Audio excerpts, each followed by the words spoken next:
சாப்பிடு தேவிமா. எனக்கு வேணாம். ஏன் வேண்டான்னு சொல்ற? துர்கா அம்மா எங்க? அவங்க வந்ததுக்கு அப்புறம் தான் நான் சாப்பிடுவேன். எதுக்கு? நான் உங்ககிட்ட ஒரு முக்கியமான விஷயம் பேசணும். சரி, நீ முதல்ல சாப்பிடு, அப்புறம் அவங்க வந்ததுக்கு அப்புறம் நீ இப்ப பேச. சிஸ்டர், இவங்களுக்கு எதுவுமே தெரியல சிஸ்டர். குழந்தையோட சேர்ந்து விளையாடிக்கிட்டு இருக்காங்க. அவ என்னடான்னா சூர்யாவோட உயிரை தேடி அலைஞ்சுகிட்டு இருக்கிறான். சும்மாரு. அடம் பண்றனி. துர்கம்மா வந்துட்டாங்க பாரு. துர்காமா, தேவிமா, ஸ்கூல்ல இருந்து வந்தாச்சா? நான் வந்துட்டேம்மா. ஹாசினி தான் இன்னைக்கு என்ன ஸ்கூலுக்கு கூட்டிட்டு போய் திரும்ப வீட்டுக்கு கூட்டிட்டு வந்தா. சிஸ்டர், சூர்யாவோட உயிரை தேடி தேடி அலைஞ்சிட்டு வரா போல இருக்குது. நீ வாய மூடு. சூர்யாவோட பாடிய மினிஸ்டர் கிட்ட இருந்து காப்பாத்தி கொண்டு போய் எங்கேயோ பத்திரமா வச்சுட்டு வந்திருக்கா. ஆமா ஆமா, எடுத்துக்கிட்டு போயிட்டால. Sorry sister. துர்கா, இந்த பாலையும் பிஸ்கெட்டையும் சாப்பிட சொல்லு துர்கா. தேவிமா, ஏன் சாப்பிடாம இருக்கீங்க? சாப்பிடலாம்ல. அதெல்லாம் இருக்கட்டும். சூர்யா அப்பா எங்க? ஏன் இன்னும் வரல?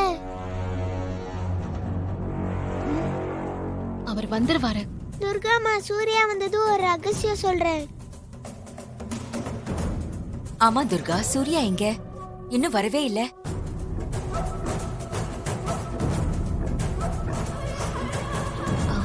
அது ஏதோ ஒரு முக்கியமான வேலையா சேலம் வரைக்கும் போயிட்டு வர அப்படின்னு சொன்னாரு. வந்துருவாரு. சிஸ்டர், அவன் மேல போனது தெரியாம இவங்க எல்லாம் பேசிட்டு இருக்காங்க பாருங்க.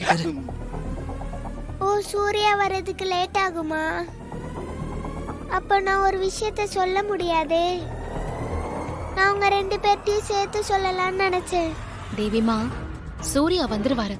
நீங்க என்ன விஷயம் சொல்லுங்க. துர்காமா, உங்களுக்கு ஒன்று தெரியுமா? என்னன்னு சொன்னதானே தெரியும். ஸ்கூல்ல எனக்கு ஒரு புது ஃப்ரெண்டு கிடைச்சிருக்கு. என்ன தேவிமா கிடைச்சிருக்குன்னு சொல்ற?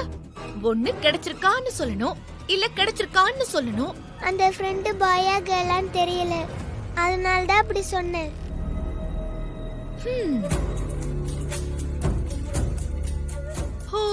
என்ன தேவிமா சொல்றீங்க? அந்த ஃப்ரெண்ட் உங்க கிளாஸ் தானே? எங்க கிளாஸ்ல இல்ல. அப்போ உங்க ஸ்கூலா? என் ஸ்கூலும் இல்ல, கிளாஸும் இல்ல. ஏய், ஸ்கூலும் இல்ல கிளாஸும் இல்லனா அப்புறம் எப்படி உங்களுக்கு ஃப்ரெண்ட் ஆக முடியும்?